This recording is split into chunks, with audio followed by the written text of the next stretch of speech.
Hello बच्चों। आज हम डीएवी क्लास 3 के साइंस का chapter 9 cooking and eating habits को रीड करेंगे और उसके एक्सप्लेनेशन को समझेंगे। तो let's start reading. Early man used to eat food in raw form, right. Early man जो थे वो फूड को रॉ फॉर्म में खाते थे, मीन्स कच्चा खाते थे। After discovery of fire, but जब फायर की डिस्कवरी हो गई, फायर एग्जिस्टेंस में आ गई, people learn that they could also cook their food. तो लोगों को फूड को कुक करके खाने भी आ गया। उनको पता चल गया वो फूड को कुक करके भी खा सकते हैं। Cooking makes food soft, tasty and easily digestible. तो कुकिंग फूड क्या होता है? कुक्ड किया हुआ फूड सॉफ्ट हो जाता है, टेस्टी हो जाता है और वो ईजिली डाइजेस्टिबल होता है, ईजिली डाइजेस्ट होता है। We all enjoy eating tasty food. हम सबको टेस्टी फूड खाना अच्छा लगता है ना, हम इंजॉय करते हैं ना खाना।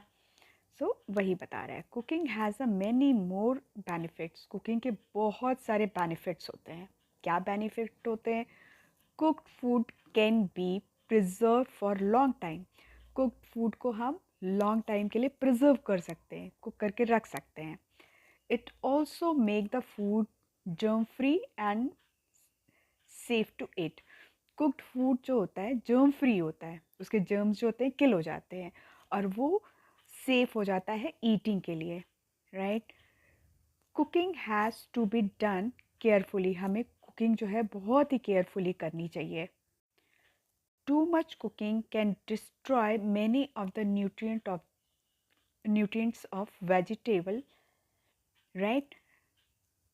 बहुत ज़्यादा किसी फूड को कुक कर देंगे ना, किसी भी चीज़ को जो बहुत ज़्यादा कुक कर देते हैं, जैसे किसी वेजिटेबल को हमने ज़्यादा ओवर कुकिंग कर दी उसकी, तो उसके जितने भी न्यूट्रिएंट्स होते हैं ना वो ख़त्म हो जाते हैं। We do not always cook all our food item. हम हमेशा अपने सारे फूड आइटम को कुक नहीं करते, कुछ को हम रॉ फॉर्म में खाते हैं।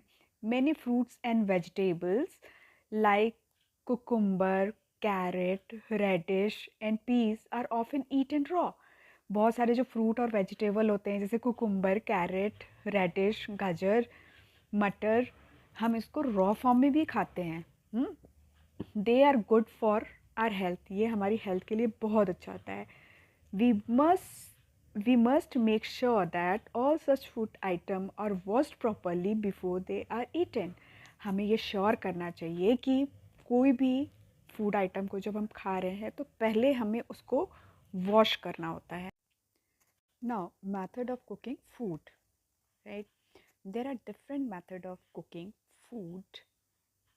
What are these methods? Boiling, steaming, baking, frying are some of the methods used for cooking food, right?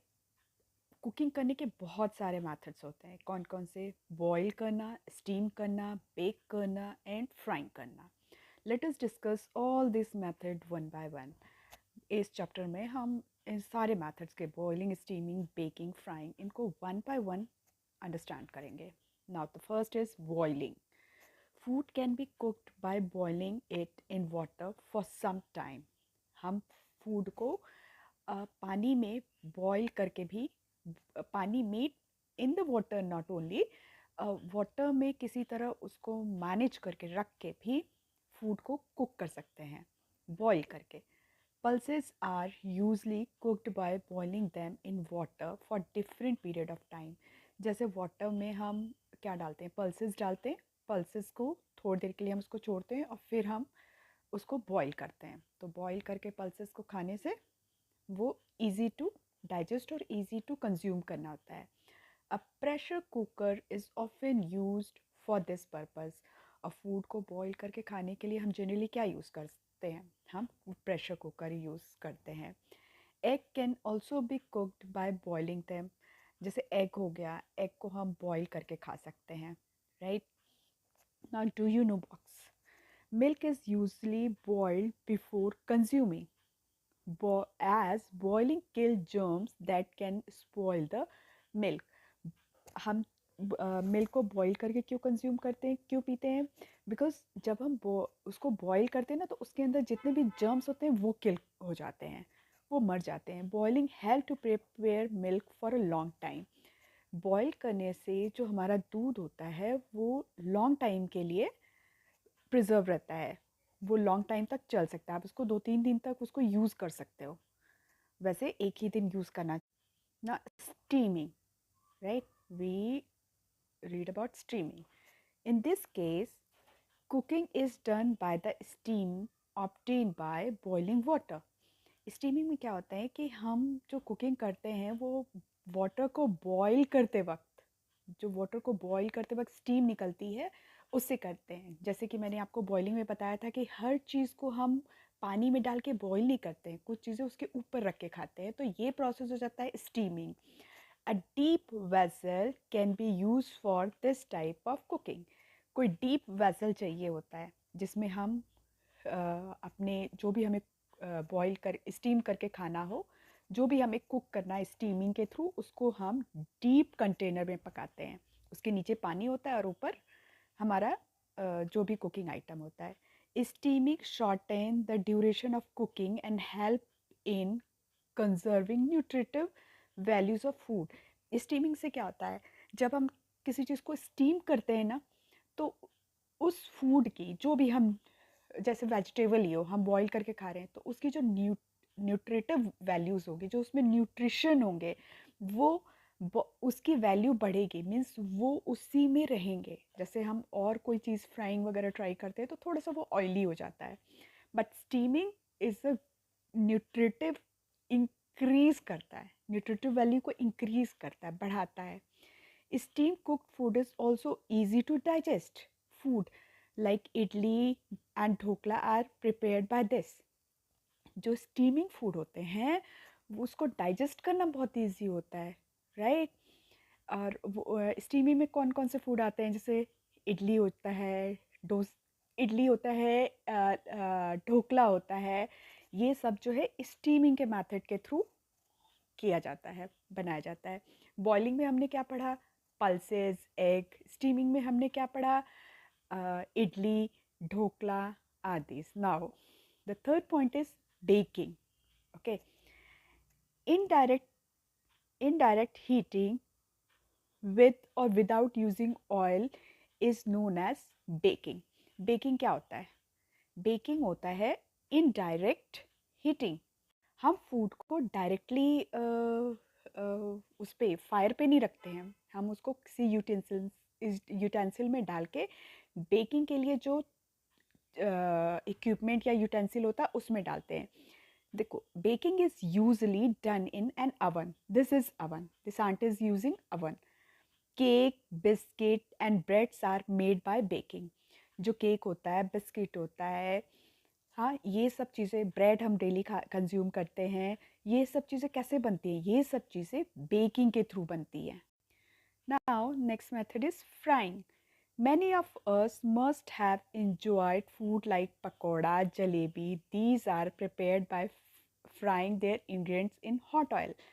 हम लोग बहुत सारे फूड जैसे इंजॉय करते हैं, कौन कौन से, पकोड़ा, जलेबी, हाँ, ये सब कैसे बनते हैं? ये सब फ्राई करके बनते हैं। इनके इंग्रेडिएंट्स को मिक्स करके इनको हॉट ऑयल में डीप फ्राई करके बनाया जाता है। This method is not very healthy method for cooking. ये मैथड बहुत हेल्दी नहीं होता, बहुत ज़्यादा ऑयल नहीं कंज्यूम करना चाहिए। It is advisable to avoid fried food. Doctors जो है हमेशा हमसे कहते हैं कि फ्राइड फूड को अवॉइड करना है। Okay, now next method is direct heating. ये जो थे इनडायरेक्ट हीटिंग थे, अब ये डायरेक्ट हीटिंग है। This is one of the oldest method of cooking. ये जो है डायरेक्ट हीटिंग जो है, डायरेक्ट फायर के ऊपर रख के पकाने वाला मेथड, डायरेक्ट हीटिंग, ये बहुत ही ओल्डेस्ट मेथड है। एशियंट जो अर्ली मैन थे वो लोग इसी के थ्रू कुक करते थे। Vegetable are often cooked by direct heating on fire. जो वेजिटेबल होता है उसको हीट किया जाता है कैसे? उसको डायरेक्टली फायर के ऊपर रख दिया जाता है। Chapatis are also usually made by direct heating over the flame. आपने घर में देखा होगा जब मम्मी चपाती बनाती हैं तो वो डायरेक्ट उस पर रख के, फ्लेम के ऊपर रख के पकाती हैं। Okay, now we will read what are the utensil we used for cook direct heating method में we use. We will read about that utensil. You must have seen so many utensil in the kitchen. Many of these are used during cooking. Different cooking method required utensil of different types. आपने घरों में बहुत अपने kitchen में बहुत सारे utensils देखे होंगे. वो सारी यूटेंसिल्स किस लिए होते हैं? कुकिंग करने के लिए. वो अलग अलग डिफरेंट मेथड के से यूज़ करने वाली यूटेंसिल्स होते हैं. किस लिए? कुकिंग करने के लिए. ओके, आपने कौन कौन से मेथड्स देखे होंगे? आपने वॉक देखा होगा, इट मीन्स कढ़ाई. आपने रोलिंग पिन देखा होगा, बेलन देखा होगा. हाँ, सो ये सब चीज़ें किस लिए होती हैं? कुकिंग करने के लिए होती हैं. तो बच्चों, ये चैप्टर जो है यहीं पे वाइंड अप होता है. मैं आपको नेक्स्ट चैप्टर में फिर मिलूँगी, फिर न्यू चैप्टर को एक्सप्लेन करूँगी. Till then, bye.